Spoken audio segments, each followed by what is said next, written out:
Okay, we now move on to Ielts speaking part 2, and your topic is describe a time you got lost in a place you didn't know about. This topic is all in the past tense, so you can share your experience. You'll now have to speak on this topic for 1 to 2 minutes. I left traveling to the northern area of Pakistan, and the most favorite way of traveling is by road.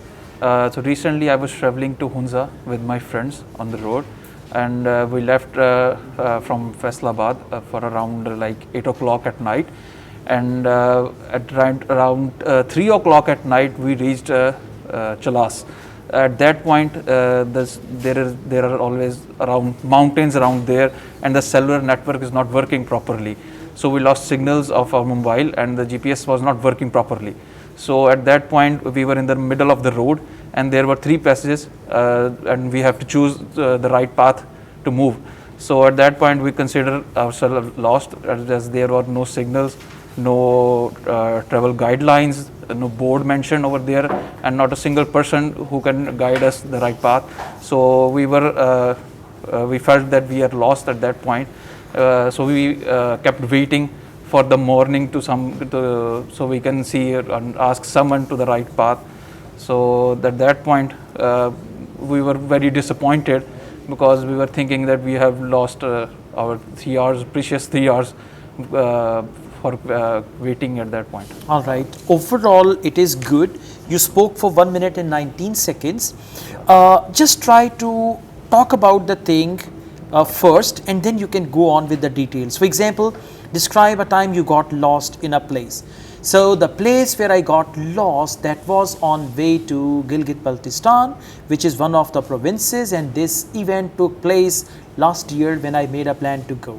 Then you can come, when did it happen, who was with you, and all that. So I mean, never do this. You start with the general statement, and now examiner is waiting, when will you come to the main point, because the topic is describe a time you got lost in a place. So first mention the place where you got lost, and then give the details, right?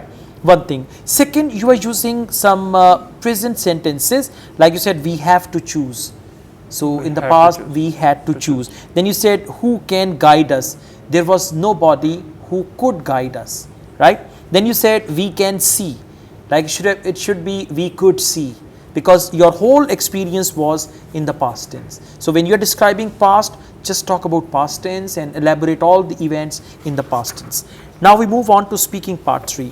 Do you often get lost? No, I do. I am really good at navigation, so I don't really get lost on the way, because on mostly occasion I use the GPS to find my way to my destination. Now this is a short answer.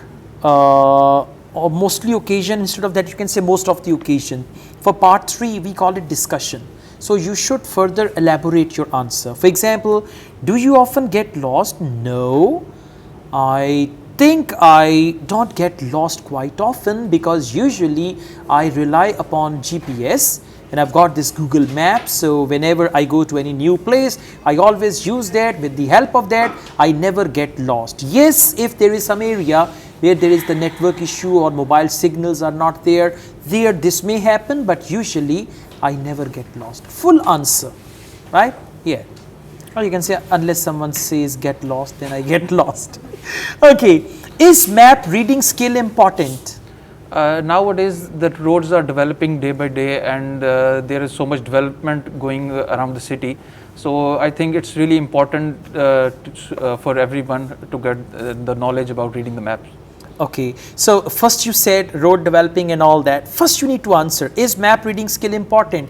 Yes, I think map reading skill is crucial for everyone, because, and then give the reasons. You're giving reasons first, and then you're coming to the point, right? Let's go on. Are some people good at map reading than others?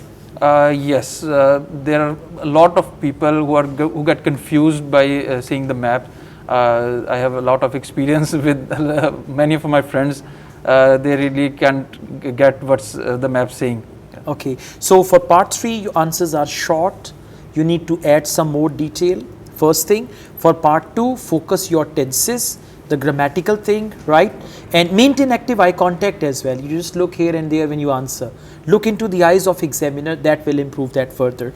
At present, I'll give you 6 band because of the grammatical mistakes and mainly because of part 3. So you should focus these things, but you have the ability to make it 7 easily because the way you express, you are quite expressive, and the way you make the story, this is all fine. Just you need to tailor your answers according to IELTS, then it will be better, right? Thank you.